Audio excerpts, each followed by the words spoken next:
نماز کا جزو لازم ہے. اصل نماز یہی ہے. یہ تو بعد میں آپ کو ایک حدیث قدسی سناؤں گا انشاءاللہ، اگلا جو درس ہوگا اس کے حوالے سے بہت سی باتیں واضح ہوں گی. اس وقت یہ ہے کہ اصل نماز یہی ہے، یہ سورہ فاتحہ. چنانچہ میں آپ کو حدیث سنا رہا ہوں جو صحیح بخاری میں بھی ہے، صحیح مسلم میں بھی ہے، جامع ترمذی میں بھی ہے، سنن ابی داود میں بھی ہے، سنن نسائی میں بھی ہے، اور بہت سی کتابوں میں موجود ہے. اور یہ عن عبادۃ بن صامت رضی اللہ تعالی عنہ، حضرت عبادہ بن صامت سے ہے مرفوعا کہ حضور نے فرمایا لا صلاۃ لمن لم یقرأ بفاتحۃ الکتاب، اس شخص کی کوئی نماز نہیں ہے جس نے کہ سورہ فاتحہ کی تلاوت نہیں کی. اب اس سے ہمارے ہاں ایک بڑا اختلاف پیدا ہوا، وہ نوٹ کر لیجیے. ایک رائے یہ ہے آپ اگر علیحدہ نماز پڑھ رہے ہیں تو ظاہر بات ہے کہ آپ کو ہر رکعت میں خود پڑھنی ہی پڑھنی ہے سورہ فاتحہ. جب باجماعت پڑھ رہے ہیں اب کیا شکل ہو؟ امام پڑھ رہا ہے سورہ فاتحہ تو کیا مقتدی کو بھی پڑھنی چاہیے؟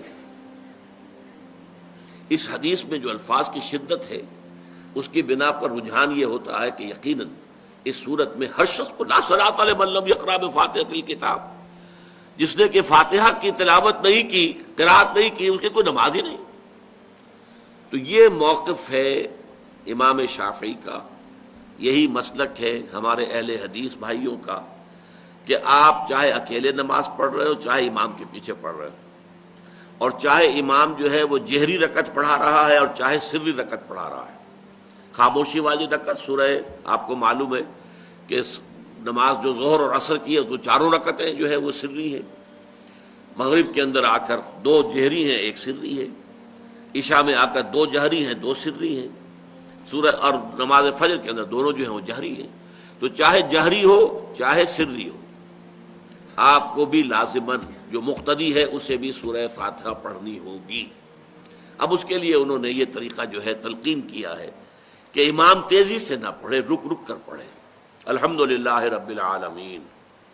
اس کے بعد اتنا وقفہ دے دے کہ جو مقتدی ہے وہ بھی کہہ لیں اپنے دل میں یا پڑھ لیں الحمدللہ رب العالمین الرحمن الرحیم.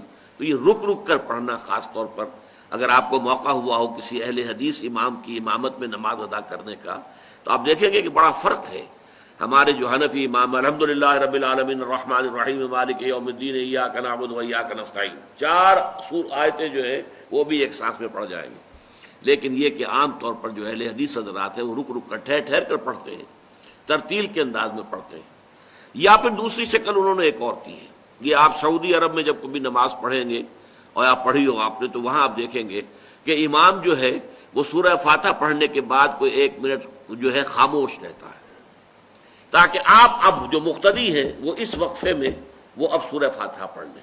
پھر وہ قرات کرے گا، کوئی اور آیات اس نے شامل کرنی ہے تو بعد میں شروع کرے گا، درمیان میں وقفہ ہوگا. لیکن ایک مسلک یہ ہے، اور یہ مسلک جو ہے یہ در حقیقت قرآن مجید کی ایک آیت کے اوپر مبنی ہے. سورہ اعراف کے آخر میں فرمایا گیا وَإِذَا قُرِئَ الْقُرْآنُ فَاسْتَمِعُوا لَهُ وَأَنصِتُوا، جب قرآن پڑھا جا رہا ہو تو توجہ سے اسے سنو، خود خاموش رہو. اب یہ قرآن مجید کی آیت ہے. اس کے بنا پر ایک رائے یہ ہے کہ آپ امام کے پیچھے سورہ فاتحہ نہیں پڑھیں گے. پڑھا جا رہا ہے سنو اس کو، خود خاموش رہو. اور اس کے لیے وہ دلیل دیتے ہیں کہ یہ شکل ایک وفد کی سی ہے. جیسے کسی بڑی شخصیت کے پاس اگر آپ کا کوئی وفد جاتا ہے، 8-10 افراد ہیں، ان میں اسپوکس مین ایک ہوتا ہے، وہ بات کرتا ہے، باقی سب لوگ موجود رہتے ہیں، سنتے ہیں. اسی طریقے سے امام جو ہے وہ گویا کہ آپ کا نمائندہ ہے اور وہ پڑھ رہا ہے الحمدللہ رب العالمین الرحمن الرحیم مالک یوم الدین. تو امام کی قرأت ہی آپ کی بھی قرأت ہو گئی. گویا کہ اس آیت سے، اس حدیث سے اختلاف نہیں ہے، اس کی تعبیر سے اختلاف ہے کہ امام کا قرأت کر لینا در حقیقت مقتدیوں کی طرف سے بھی قرأت ہے. اس میں جو حنفی مسلک ہے وہ بہت سخت ہے، اور وہ یہ ہے کہ چاہے سری نماز ہو اور چاہے جہری ہو، ہر کسی بھی حالت میں مقتدی جو ہے وہ سورہ فاتحہ نہیں پڑھے گا. اب اس میں ذرا سا سوال پیدا ہوتا ہے کہ جہری رکعت میں تو اس آیت کا اطلاق ہو جائے گا کہ وَإِذَا قُرِئَ الْقُرْآنُ فَاسْتَمِعُوا لَهُ وَأَنصِتُوا، سری میں تو اس آیت کا اطلاق نہیں ہوتا۔ بہرحال یہ مسلک ہے، امام شافعی کا ایک انتہا پر ہے، ہر صورت میں سری ہو یا جہری ہو آپ کو پڑھنی ہی پڑھنی ہے، اور امام ابو حنیفہ دوسری انتہا پر ہیں کہ چاہے سری ہو چاہے جہری ہو کسی شکل میں نہیں پڑھنا۔ امام مالک کا مسلک ہے درمیان میں، اور میں اس میں کوئی جھجک محسوس نہیں کرتا کہ میں آپ کے سامنے عرض کر دوں کہ میں اس پر عمل پیرا ہوں۔ وہ کیا ہے؟ جہری نماز میں خاموش رہو اور سنو، اس آیت کا اطلاق ہو جائے گا جب بلند آواز سے پڑھ رہا ہے امام تو پوری توجہ، فاستمعوا لہ، اپنی پوری توجہ کو اس کے سننے کے اوپر مرکوز کر دو اور خود خاموش رہو۔